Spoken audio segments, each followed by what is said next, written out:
किसी ने पूछा है कि आपको नीतीश जी के बयान पर क्या कहना है। मैं कहूँगा कि इस देश की संस्कृति का हिस्सा रहा है धर्म, अर्थ, काम और मोक्ष। संभोग के बारे में जो उन्होंने बिहार की विधानसभा में बयान दिया, वो नीतीश जी के शब्द या शैली भाषा की खराब हो सकती है, लेकिन जो मुख्य बात जिसके ऊपर उन्होंने ध्यान दिलाने का प्रयास किया वो यथार्थ है। यदि स्त्रियां ज़्यादा से ज़्यादा पढ़ी लिखी होंगी, यदि उन्हें सब चीज़ों के बारे में ज़्यादा से ज़्यादा समझाया जाएगा, तो वो अपने अच्छे और बुरे का निर्णय स्वयं कर सकती हैं और साथ ही साथ वो ये चुनाव कर सकती हैं कि उन्हें कितने बच्चे पैदा करने हैं, कितने बच्चे पैदा नहीं करने, कब बच्चे पैदा करने हैं। नीतीश जी ने जो बात कही है वो तो कई शास्त्रों में भी लिखी हुई है और ये तो हकीकत ही है कि हम पशु नहीं हैं। हम सिर्फ संतान के लिए भोग नहीं करते, हम आनंद के लिए भी भोग करते हैं। मनुष्य एकमात्र ऐसा जीव है जो आनंद के लिए भी भोग करता है, सुख के लिए भी भोग करता है, संतान उत्पत्ति के लिए भी भोग करता है और कई बार डिप्रेशन, टेंशन हटाने के लिए भी भोग करता है।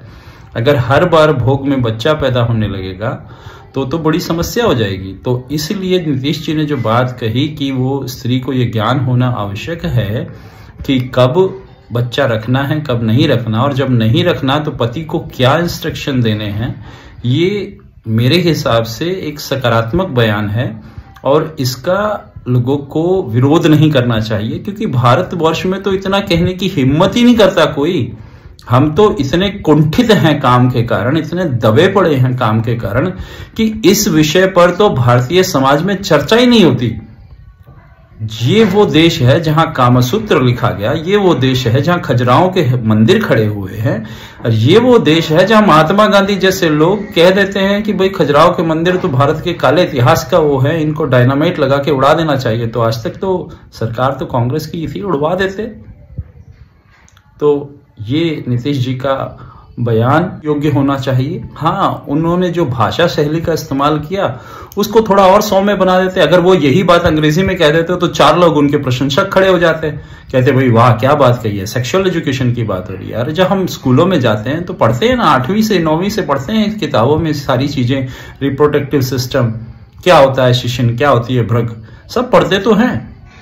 जब सब पढ़ते हैं, सब चीजें जानते हैं, तो उस पर बात क्यों नहीं की जा सकती। कौन सा भय है? भय सिर्फ उसको होता है जो चोर होता है। संसार में किसी भी देश में काम पर बात करना प्रतिबंधित नहीं है। सिर्फ भारत ही एक ऐसा है जिसमें काम पर अगर आपने कुछ बोला तो बवाल हो जाता है। तो जरा सोचिए, विचार करिए। एक नेता ने प्रयास किया, अच्छा प्रयास किया। भाषा शैली में समस्या आपको हो सकती है, लेकिन भाषा में भी उन्होंने कोई बहुत बड़ी गलती की हो, कोई गाली दी हो, कोई अपशब्द कहा हो, ऐसी भी कोई बात नहीं है। और उन्होंने तो सिर्फ लोकल भाषा, जो नहीं वहां की देहाती भाषा है, उसका प्रयोग किया ताकि देहाती लोगों तक ये बस संदेश पहुंच सके। अभी आप ये समझिए कि ये संदेश वायरल हो रहा है, इसके बहाने से कितनी महिलाओं को ये ज्ञान हो रहा है कि पति का स्खलन शरीर के अंदर नहीं कराना चाहिए, योनि के अंदर नहीं कराना चाहिए, उसको स्खलन होने से पहले ही उसको बाहर निकाल देना चाहिए। अगर इतना ये बयान दिया जा रहा है और इतनी स्त्रियों तक ये पहुंच रहा है, और अगर वो सकारात्मक रूप से पहुंचाया जाए तो वाकई ये एक सेक्सुअल एजुकेशन के लिए बड़ा कदम होगा और बहुत सारे लोग इसे समझ पाएंगे।